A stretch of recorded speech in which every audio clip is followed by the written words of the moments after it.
Hello, beautiful moms and entrepreneurs. My name is Charisse Walker, and I'm your host of the Unbreakable Mompreneurs podcast. This is a place where we come together to learn, grow, and inspire. So sit back, relax, and let's get started.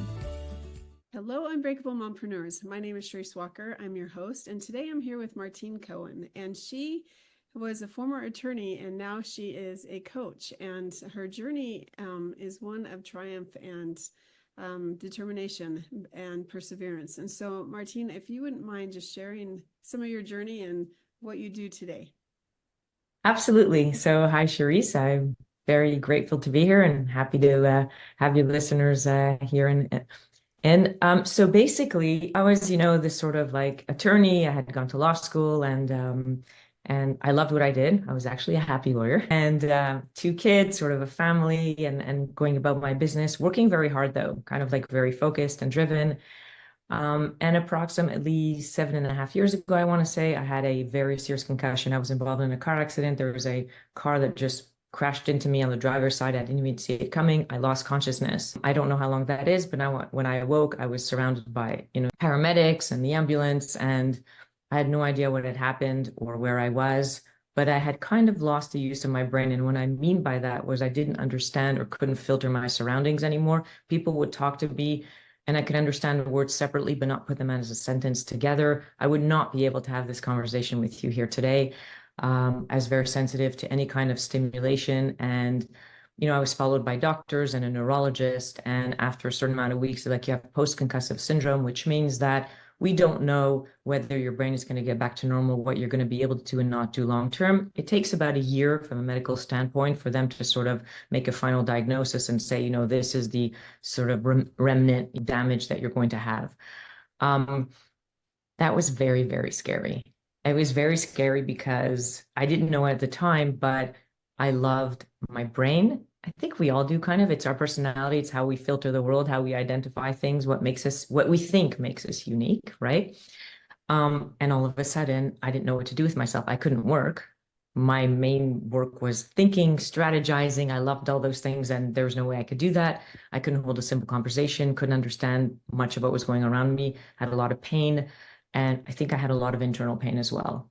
So what I did when I saw that medical science couldn't help me was something made me go inward and start trying to understand or facing what I was feeling. And I did. I went inward and I saw a lot of darkness, a lot of fears, so many fears. We hold so many fears from the time we're little kids and we don't know that. And then as we grow older, we bring them along for the ride. It's kind of like this extra suitcase and this extra piece of luggage and on and on and on. And it confines us, restricts us. Yes, it identifies us, but not necessarily in who we are. And it instructs our thoughts, our feelings about ourselves, about the world, about each other, about what we think we can and cannot do. And I kind of went on this exploration inward because my brain wasn't stopping me to say, whoa, like, don't go there. Let's keep status quo, right? Let's not do anything. And because of that, I was able to fully explore my fears. I wasn't afraid of my fears anymore. We are often afraid of how we feel. And I just realized so many things that were there, kind of encrusted, weren't actually really even me. And I started just getting rid of them because by sheer awareness, you realize that you can get rid of a lot of limiting beliefs. I call them layers, things that block you and from your inner power and your essence.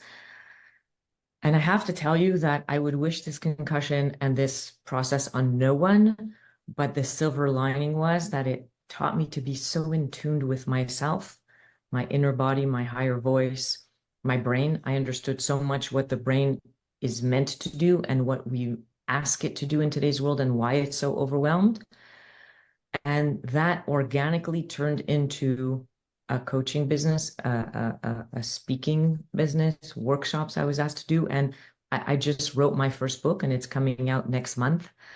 And it's called No More Layers, specifically to walk people through that journey. But I promise them they do not have to go through concussion to get there.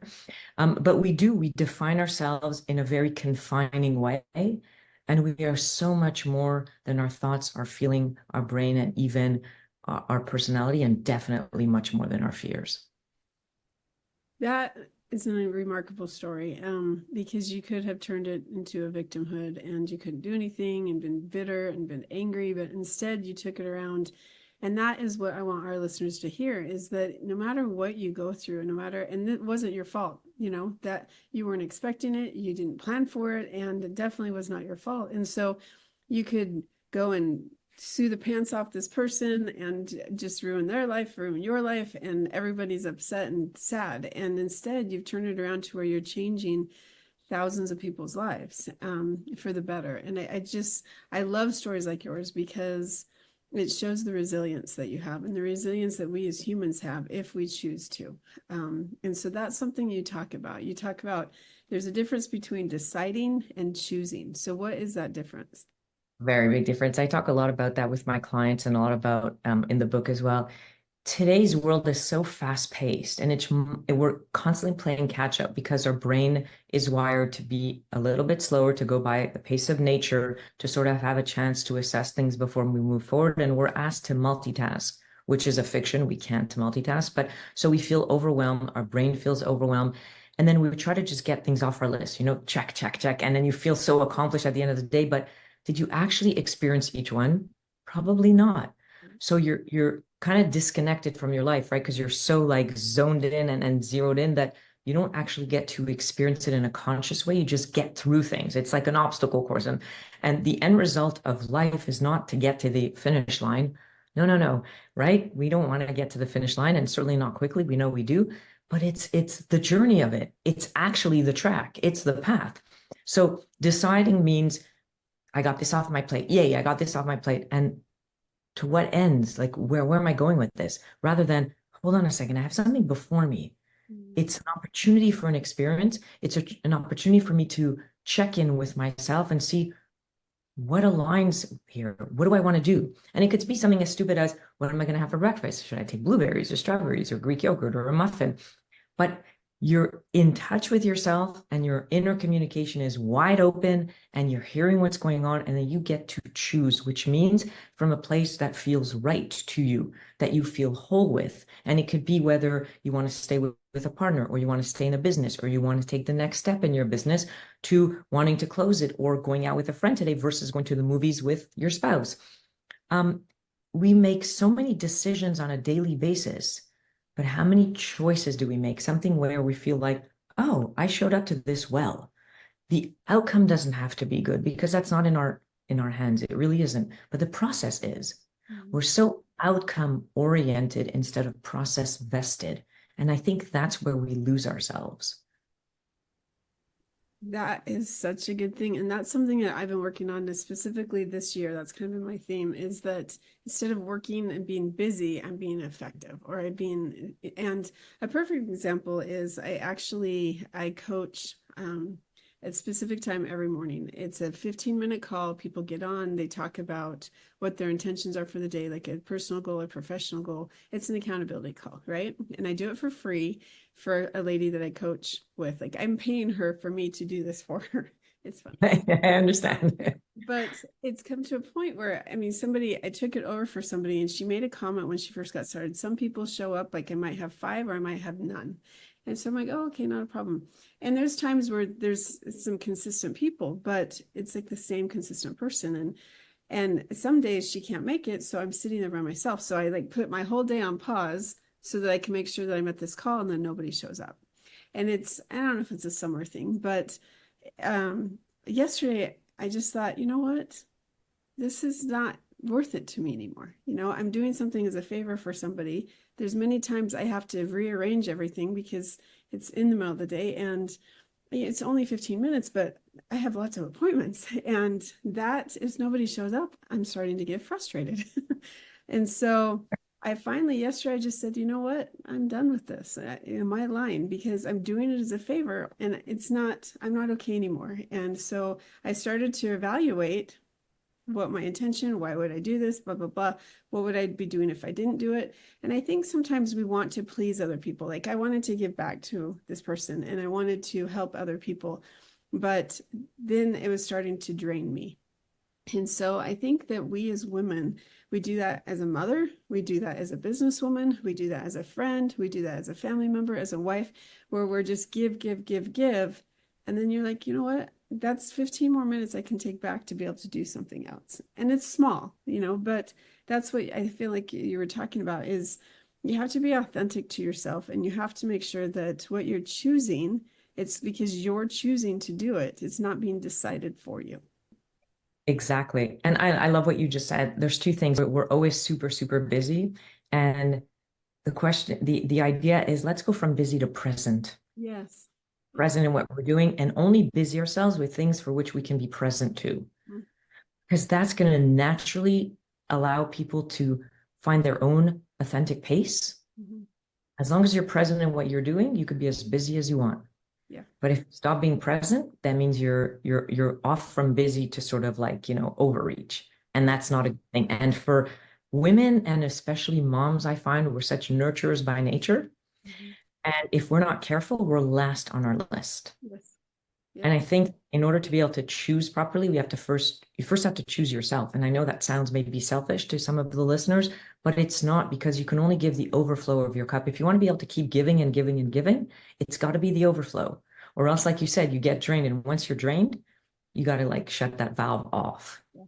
Yep. And you get burned out, and then you're not as effective. And then you're not as effective. You're not effective for yourself or for anybody else. Right. Yep. Exactly. So let's talk about self-talk, because this is something we hear a lot about. Self-care. I've had lots of people on to talk about that, but self-talk is that little demon sometimes if we cannot train it to be a positive, right? And so how do you transform? What are some of the things that you do to transform the negative self-talk into positive self-talk? So that's great. So first of all, I'll say this now and we'll repeat it again at the end, is that I do actually have a guide specifically on self-talk and inner calm to sort of, and I'll sort of give you the link so you could put in the show notes, that I wanted to give your listeners today. So that's a perfect segue to that. And that's a great question. I want to start off by saying that self-talk is something that's not only inevitable, but it's something that is actually something that we want. It's very desirable. And what do I mean by that?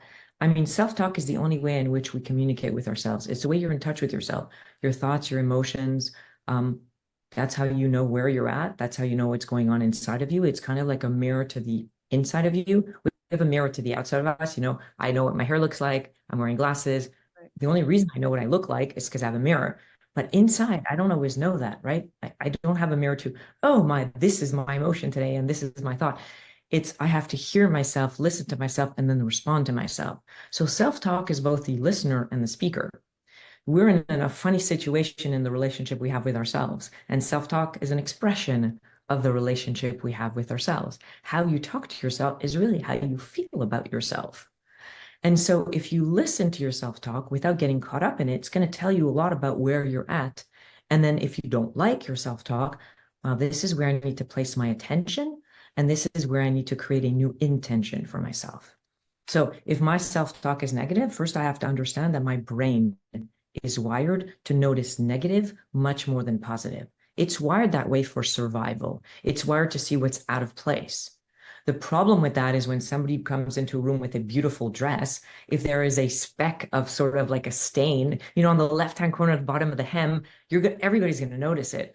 We're not noticing the rest of it. It's as if the whole dress doesn't exist anymore, and that little speck becomes like the entirety of it.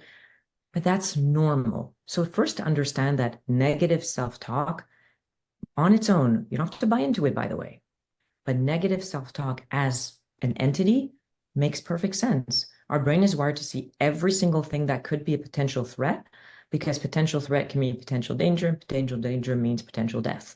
That's from thousands of years ago. As far as I know, we have not been able to rewire our, brain in that way, at least not yet. Technology is not there yet. Either way, that's what it's at. So once we understand that, we don't have to take it personally. There's nothing wrong with me. It doesn't mean that it's real. This is my brain reacting to something. Now, do I agree? I ask my clients, I'm like, do you agree with your thoughts? And they're like, what do you mean? I'm like, well, do you think your thoughts, or do you just take them in and say, oh, yes, this must be true? Because most of our thought process happens at a subconscious level. So we only get sort of like the conclusion. I'm not good enough. I'm too much. I was too loud. I took up too much space. I take up enough space. I don't have a voice. Nobody likes me. Okay, where is this coming from? There is an entire conversation happening beneath the surface, and that's the conclusion, and we believe it to be true at face value. We don't believe everything that every person says to us, but we believe everything that we say to ourselves. And the question is, how come? Because we don't stop and pause and say, wait a minute, am I aligned? Am I choosing this thought? If I could choose any thought, would that be the one that I would choose right now? And if the answer is yes, by all means, I'm wrong. I did something bad. I want to make amends. 100%. I'm not a good person. I'm horrible. I'm shameful. Probably not. And if that's the case, then it doesn't matter why the thought is coming, but it does matter that you don't have to buy into it. You can choose your thought. You can rechannel that energy into something much more positive. And in the guide that I'm going to give your readers, that's exactly what we talk about. Pause, recenter yourself, and ask yourself, do I agree with this thought? And ask yourself, if I could choose any thought in this particular moment, which one would I choose? And then, well, what's in my way? And then, what do I want to do next? Because that retrains our brain to not react as much as proact. In other words, pause, give yourself a moment when you're at that crossroads and say, this is all the possibilities, but which one is aligned? Which one feels right to me? And then go with that. And we can slowly in that way, start kind of like quietening our mind and remove some of that clutter, because there is just too much noise and we're absorbing it all. So first day of school for my kids yesterday, right? And my daughter has severe anxiety. She's only 11. And so I was talking with her. She couldn't get to sleep. So I was laying with her and I said, all right, your brain only believes what you tell it to believe. And so if you say, Mom, I'm scared, I'm anxious, I'm nervous, it's going to believe that. And now you're going to have all these emotions. I said, let's switch that script. And let's start talking to ourselves a different way. And so I told her the story about a good wolf and the bad wolf. It's a Cherokee proverb, which we don't have time for today, but go look it up. And so at the end, it says, this is what a bad wolf is. This is what a good wolf is. And the child says, well, Grandpa, which one wins? And he said, the one that you feed. I don't know. It resonated with her. She loved the story. And so I was able to say, I am brave. And then she'll repeat it. I have friends. She would repeat it. Before that, she wouldn't. And because there's so much anxiety, there's so many things that if I say this to myself, then I have to believe it. And so she's been such in a negative loop for so long that we've been working with her to try to get out of that. And that was the first time she finally said those words in a while. And so she's like, Mom, this is too much pressure. And she had to take a break, but she had a great day yesterday. Right. And so I think that sometimes we tend to feed ourselves something and we give ourselves a narrative that's not true. And I like that you talk about being aligned, because subconsciously, I know that we don't believe that, but yet it's like this fight. It really is this fight between the good wolf and the bad wolf. And so you talk about the fear loop. What is the fear loop and how do we get out of it? Yeah, so the fear loop is something so we all have fears, and most of any negative thought process or conclusion comes from that. We have a lot of fears, some that we face, some that we don't, some that we don't even want to know about, but they really instruct how we live our lives and what we think and what our brain generates for us. Because we don't actually think, our brain does. And then we get, it's like junk mail or mail that comes to your house. And then you either take the fear, you take that thought in and you accept it, or you don't. And the more you allow yourself the permission and the opportunity to choose whether you're going to accept it or not, that's where your power is. And that you did that for your daughter. So the fear loop is basically that not only can we be afraid of something and then we try to deny it, push it away, or we limit ourselves to move away from it, but the biggest fear that we have is to feel fear. We are afraid of fear because we think that if we fear something, there's something wrong. I need to fix it. I need to do something about it. And there must be a real danger. And then I'm done. I need to avoid it at all costs. You turn your fear into curiosity. So the first thing when you feel fear is breathe. And I know it sounds funny and maybe basic and elementary, but it's to recenter ourselves from a nervous system perspective. When you do that, you actually recenter yourself, you slow down your breathing, and you are able to think clearer. Your thoughts slow down. That craziness and that race in the mind actually sort of on its own organically slows down. And that's what we need. Once we do that, we're like, okay, name your fear.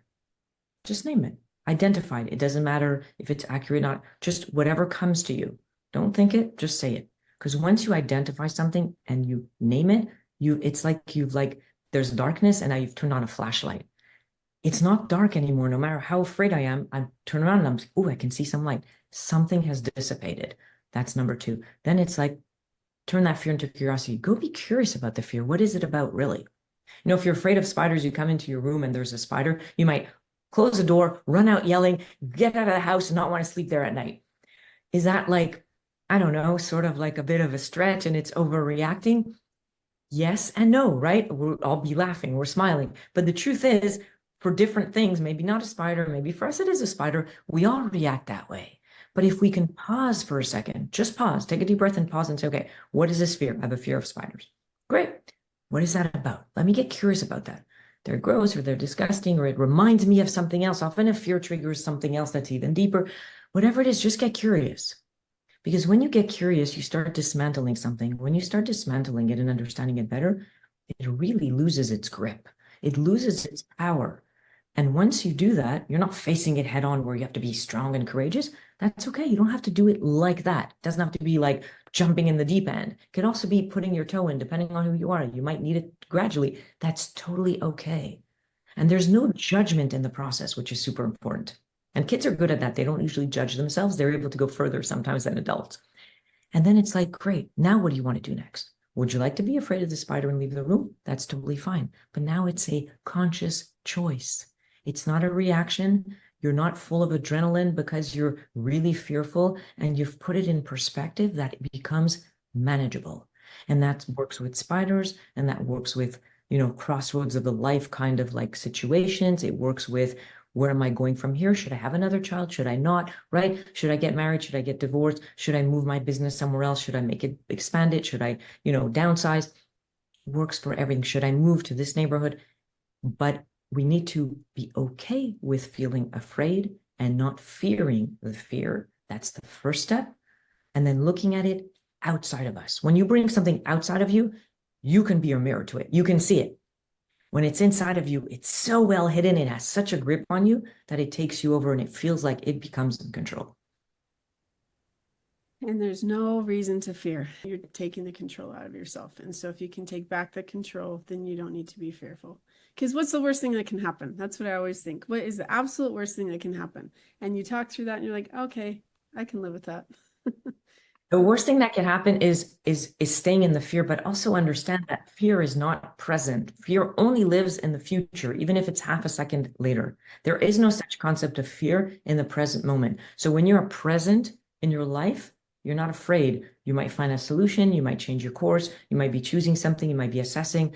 But when you are fully present in something, that's not where the fear resides. Regret, sadness, that's in the past. Fear is in the future. It only lives in the future. And if you sort of like think about it for a second, you'll realize we're always fearful of the unknown. Present is not unknown. We can only be fearful of the unknown. Mm-hmm. That's how our brain is wired. So that's also another trick and brain hack. I love brain hacks. I use them with my clients all the time to help us even before the fear gets out of hand. Oh yeah, this is a future thing. It's not here. And so it already helps you rein it back in, ground yourself, and then you can start dismantling it and become curious about your fear. Well, thank you. That's some great advice. So if our listeners wanted to get a hold of you, how would they find you?